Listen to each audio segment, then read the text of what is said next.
கர்ம யோகா, ஞான யோகா போன்ற பல்வேறு யோக முறைகள் இருக்குது. எல்லா யோகத்திலும் சிறந்தது பக்தி யோகம். அதிலும் குறிப்பாக இந்த கிருஷ்ண பக்தி யோகம் பார்த்தீங்கன்னா, கிருஷ்ண உணர்வு தான் கலியுகத்துக்கு ஏற்றது, மிகவும் சிறந்தது.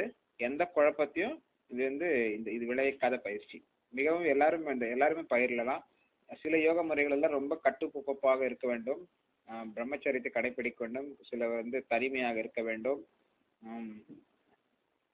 சில கட்டுப்பாடுகள் அதிகமாக இருக்கிறது மற்ற யோக முறைகளில். இந்த யோக முறையில் அனைவரும் இந்த யோக முறையை பயிலலாம். பக்தி யோக முறையை அனைவரும் பயிற்சி செய்யலாம். கிரகஸ்தர்களும் சரி பயிற்சி செய்யலாம். ஆனால் மற்ற யோக முறைகளை கிரகஸ்தர்கள் பயிற்சி செய்ய முடியாது. அவர் பிரம்மச்சாரிகளோ சன்னியாச ஆசிரமத்தை எடுத்துருக்கிறவர்களோ வீட்டிலிருந்து வெளியே இருக்கிறவர்கள் தான் பயிற்சி செய்ய முடியும். சிலர் இந்த பக்தி யோக முறை வீட்டிலே இருந்து கூட நீங்க பயிற்சி செய்யலாம். குடும்பத்திலே இருந்து உங்க வேலை செஞ்சுட்டு நீங்க பயிற்சி செய்யலாம். கலியுகத்துல இதான் மிக ஏற்றது.